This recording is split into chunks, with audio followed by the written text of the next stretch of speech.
Guys, I don't want to alarm you, but my script says the end is nigh. We're talking end of days prophecy level catastrophe. Okay, it's like asteroid hitting the earth, zombie apocalypse, something absolutely unthinkable, like me forgetting to say theme song.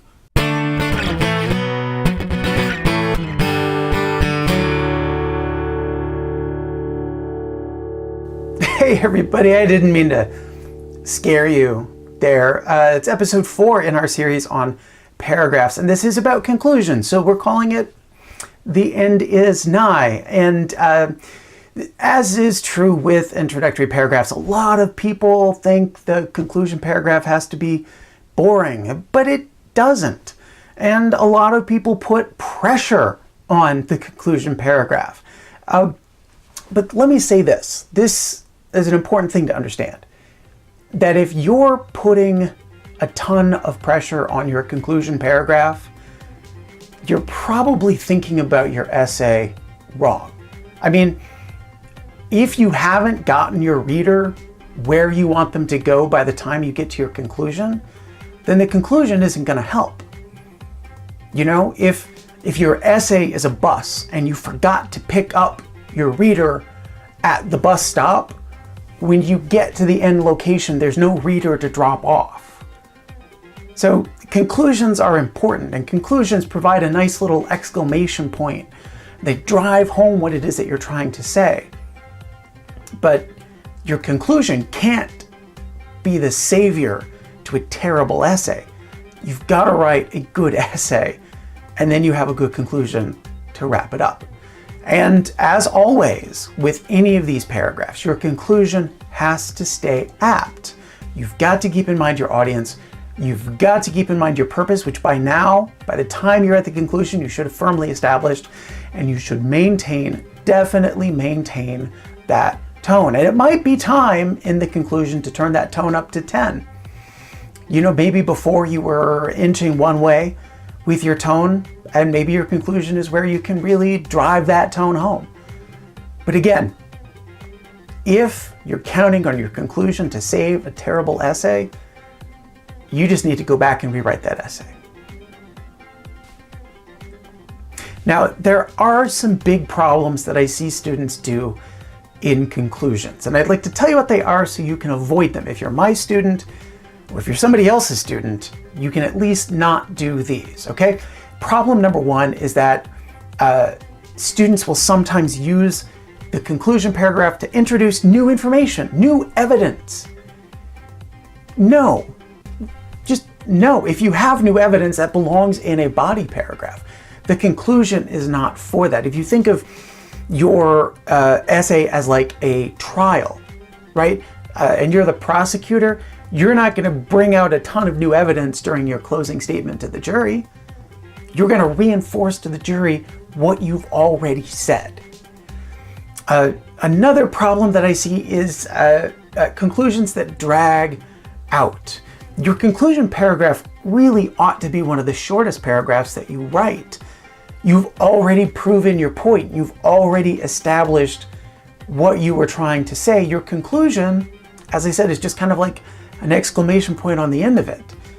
If your conclusion paragraph is longer than most of your body paragraphs, you're probably doing those body paragraphs wrong. Oh, and I really hate this. I absolutely hate this. And I know some of you are going to start doing it now because you want to be a jerk about it, but I really hate. So now that you've heard what I have to say, what do you think about X? Right? It always a terrible way to start your paragraphs. You ever thought about your culture? Right? You can't do that. That's also a terrible way to end your paragraphs. And something else that I see happening that can be bad, but sometimes can be okay, is when you use somebody else's words to close your essay. I mean, in general, you should not be using somebody else's words to close any paragraph, right? You, at the end of any paragraph, it's the introduction, the body, the conclusion, there's something that needs to be in your voice. You can maybe explain some of that evidence in your body paragraph or transition into the next. You should really not be ending with somebody else's voice. But there are sometimes, I guess, when it's appropriate. Now, I'm going to talk in this episode about a lot of the texts that I've already talked about. I will link to them all again in the description below.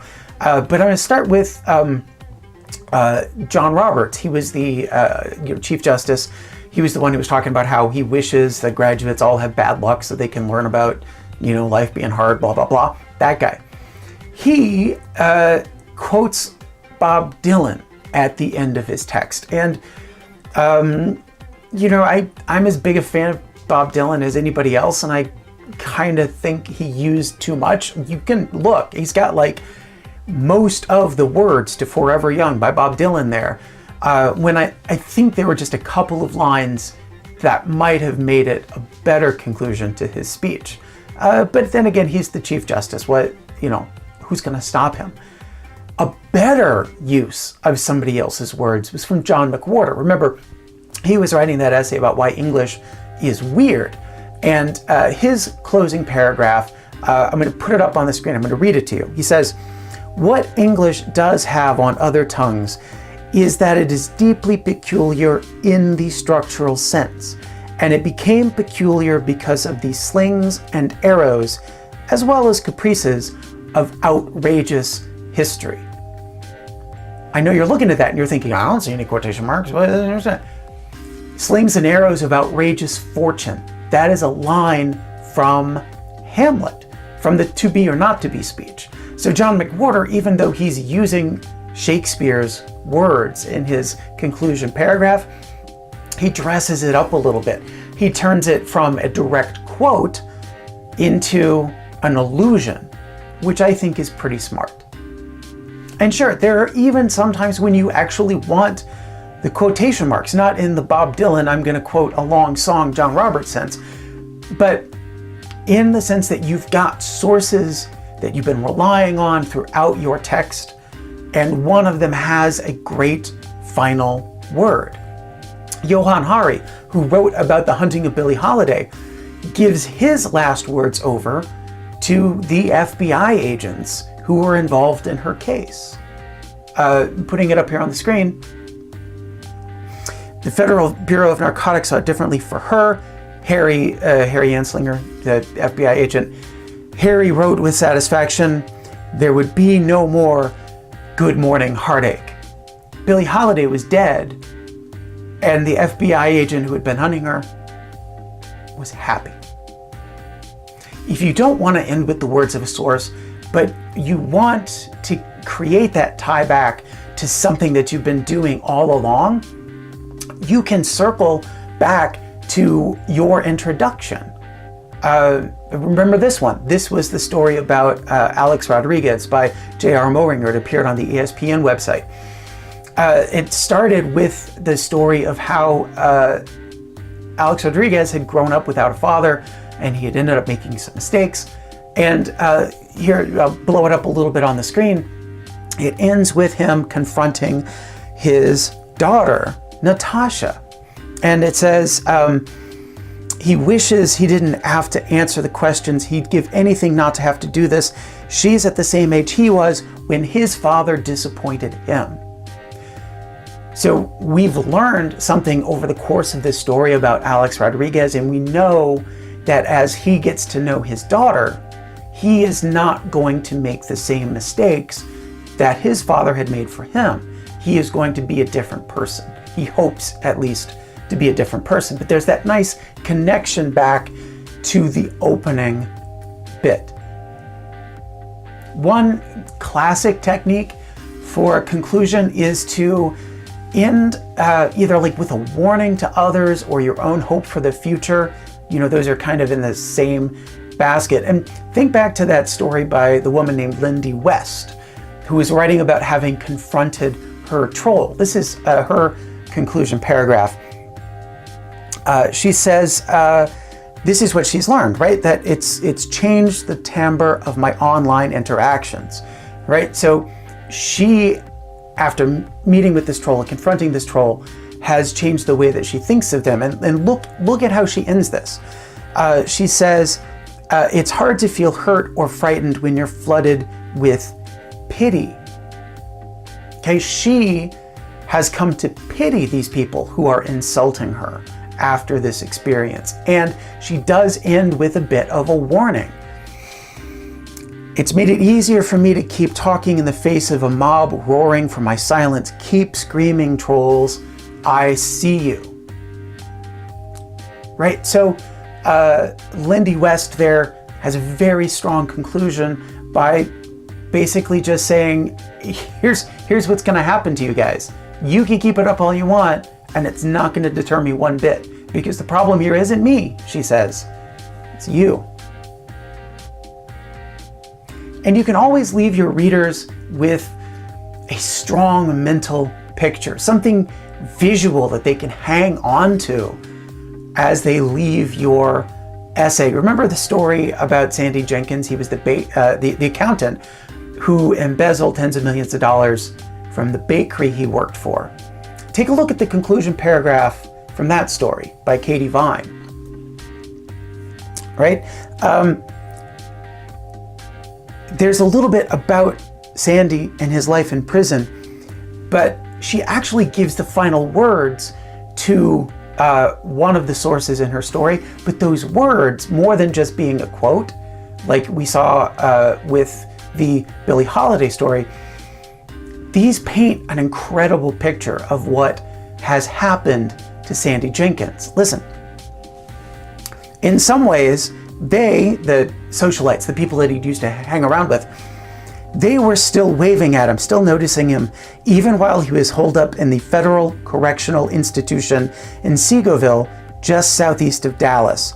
As one socialite put it, after telling a long tale and refilling her glass of wine, you can wave at him on your way to go shopping. Like that picture of the people that he used to hang around with back when he was rich, because he'd been stealing all this money. Those people are still talking about him and still thinking about him, but now it's to wave at him as they drive past the prison. I mean, that's an amazing visual image to leave the readers with. And again, all of these things are going to be linked down below in the description, and I hope you, if you have not already, that you read all of these through until the end. There is one final thing that you can do in your conclusion, and that's to include a strong call to action. If you are writing a persuasive essay, and this should be familiar to everybody who's ever written a persuasive essay, you know that at the end you've got to say, you, reader, this is what I want you to do now. I have convinced you of my position, so now you need to stand up and you need to go do this thing.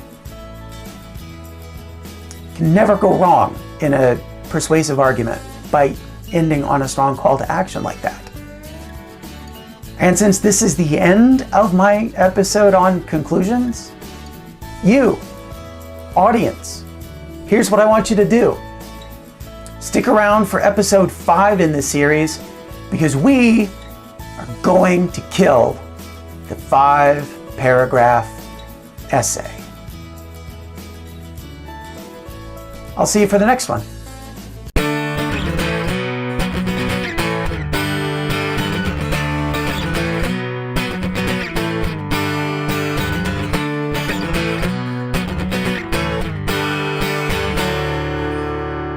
Must be something apocalyptic, like asteroids, zombies. I don't be forgetting to say theme song. I didn't sell it.